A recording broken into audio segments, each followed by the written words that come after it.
Yo, welcome back to another episode of Sellison TV. So today we are just gonna react to Steph Curry's highlights from last night. I don't really want to see the Warriors play the Kings. I know we're better than the Kings. I really and we just watched Steph Curry's 62-point game against Portland. If you haven't watched that video, go check it out right now. But yeah, we're just gonna check out Steph Curry highlights: 30 points, 8 assists, 9 rebounds. You know, it really irritates me as a Steph Curry fan, as someone who's watched him, you know, become the great that he is today from 2012 to 2013 to 14 to 15, to see the work he's put in and to see every year he get disrespected like this. Even when he made it to the finals the first time, even when he won 73 in 9 games, you feel me? Even when KD came, even when KD left, and now to disrespect him right now, it's just every year it's something, which is why us Warriors fans are really upset like with the league. So I'm not shocked that he's doing it. I'd be more excited if the league was giving him his respect that he deserves. But to watch my man's come out here and still be consistent like he's been for his entire career, still be consistent like he's been for his entire career, and the media still say, well, I don't know if he can do that, and then trying to, it's the beginning of the season. They already trying to write the Warriors off. Nick Wright on First Things First, and normally I think he's not that bad of a commentator, but he said that it was only like 5 players that can carry their team to a playoff spot, and he said Kawhi, I don't know, Russ, and I don't know, but he didn't put Steph in there. LeBron, he said all them, and he didn't put Steph in there. He tried to retract that yesterday after the 62-point win, but we ain't gonna trip, bro. It's just irritating, bro, because I really want to be more excited about these games, but now I feel like I got to come in here and be in defense mode against all these, hecklers, against all these critics. You feel me? But let's get into this video.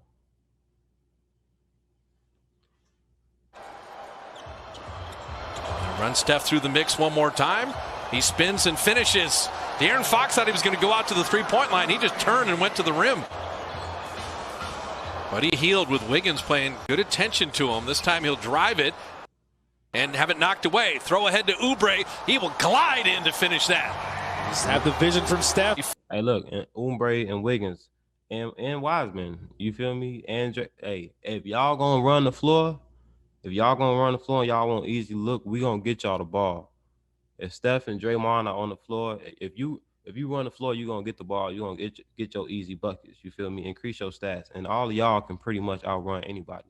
So that's gonna be our good game. Our fast break game is still gonna be decent. Flew right by him perfectly, no contact. Split action. Steph, his 3 is perfect. He even took his time. He was so wide open. He played the Rockets. Hey, if you haven't already, man, hit that like, comment, and subscribe button. Happy New Year. I just reached 300 subscribers. My next goal is 500, so like this video, share it, all that. Close both times. Curry step back triple, and Steph's got another 3. Attack the big on the pick and Steph on De'Aaron Fox. Draymond back to Steph. A little give and go. Oldest playing basketball as he lays it in. Of course, they're working together. You're a rookie. Wiseman and Steph with that high screen roll. Curry down. Give and go. What I tell y'all about the Wiseman and Steph high screen roll. It was gonna be so dangerous. Oldest playing basketball as he lays it in. Of course, they're working together. Wiseman and Steph with that high screen roll. Curry down the lane, and he beat Bagley, and he show the muscles off a little. He's not left-handed, but he's almost ambidextrous when it comes to his finishing. And Curry's got 18 now as he hits the 3. 18 and Steph and Wiseman. He throws it back to him. Oh, I can't wait to watch this. Down the road. And Wiseman. He throws it back to him. Oh, I can't wait to watch this. Down the road, this is going to be so much fun. James, you got your first double-double. I'd like to give you the game ball. And Wiseman put his hands out and he said, James, you got your first double-double. I'd like to give you the game ball. And Wiseman put his hands out and said, oh, we can give it to Steph with 62. Yeah. And Curry with another. And Wiseman put his hands out and he said, or we could give it to Steph with 62. Yeah. And Curry with another 3, and he's got 21. These are all different groupings. Bro, the thing about Steph is, even though there's other players in the league that can shoot, nobody can shoot like Steph. You know, just how the ball go into the court. You feel me? Just how the ball goes into the basket from the perfect angle. You know, it's really no comparison, bro. Like, how could y'all ever disrespect this man? You feel me? You know, I know how. The only reason that they disrespect him is 1, because he's light skinned, 2, because he's short, 3, because he's miniature, like in size. He's not like a Russell Westbrook swole. And 4, because, you know, he's just a nice guy. Bazemore, Draymond, Steph with Oubre and Looney flip it up and in, draw the foul, and Curry to the line again. Steph is just a high IQ scorer. Yeah. Oubre had to pick up the dribble. Curry cut without the ball. Behind the back to Looney. The leg. Oubre had to pick up the dribble. Curry cut without the ball. Behind the back to Looney. The layup. That's one for the highlight reel. Yeah. Plays at the right time. Kevon Looney. Yeah, Corey Joseph. You just get caught ball wide. Curry. Oh, Steph with the 3. Corey Joseph just shook his head. Y'all brought MVP Curry back.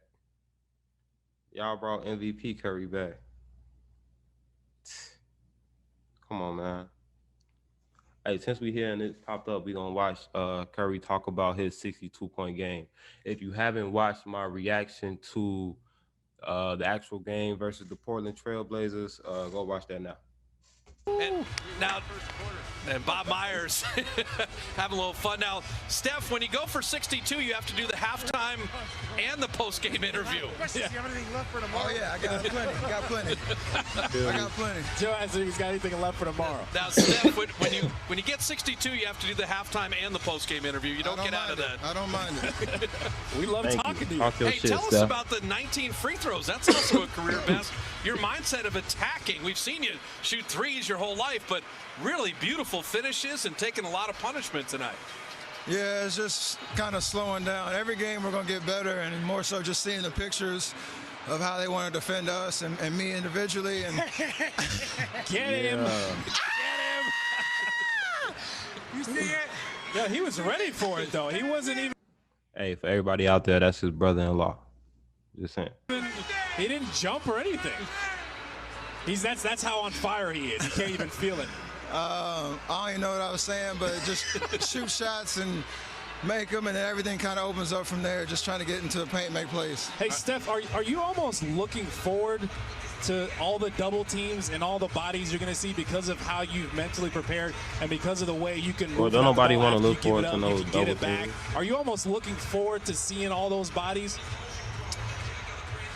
Not really, but it's as long as I can make the right decision and you know, see the pictures. That's all it is. I mean, different shots from years past, and a lot of that is just not rushing. Even though there might be double teams and a crowd, I always have options to move it or get a shot or get to the basket. I just got to make sure I see everything right. And I think tonight we just slowed down a little bit, and it obviously worked out. All right, how aware are you of the point total that you had? I mean, 54 was the career high coming in. When you get to that 40 spot and things like that, are you even aware of the numbers as they're piling up? Of course, but you try to just continue to stay humble and stay in the moment. That's the best way to approach it. It doesn't help when your teammates are yelling at you every dead ball, how many points you got. But other than that, it's just don't do anything differently. Just keep being aggressive, being decisive, and good things happen. And now when you had 59 and you were trailing Draymond for that last 3, why do you got to do Clay like that with his 60 and go for 62 there? Killer instinct. Yeah, I mean, it made so much sense that it was Draymond, knowing exactly what the situation was and knowing where I was at. For a hot second, I thought he wasn't going to look for me, but I shouldn't have never doubted it. He knew exactly where I was, and thankfully it went in. Did you talk about the way you attacked the rim? Obviously, Bob just talked about you getting to the free throw line, but you're finishing through contact or making sure you get the foul because you're jumping into the defender. You're not avoiding contact at all. Is that something you've thought about a lot during the offseason? A little bit, and again, it's kind of just understanding what the situation is and how they're defending. And when you have the right spacing and the right timing, the lanes open up, and then it's just all about finishing. I think late in the first half, there was a couple of plays where they sent a crowd, and I didn't read it right, so I tried to make those adjustments. And like you said, it's just a matter of finishing with contact, being creative, or kicking it out. And you've been pumping iron too, I see.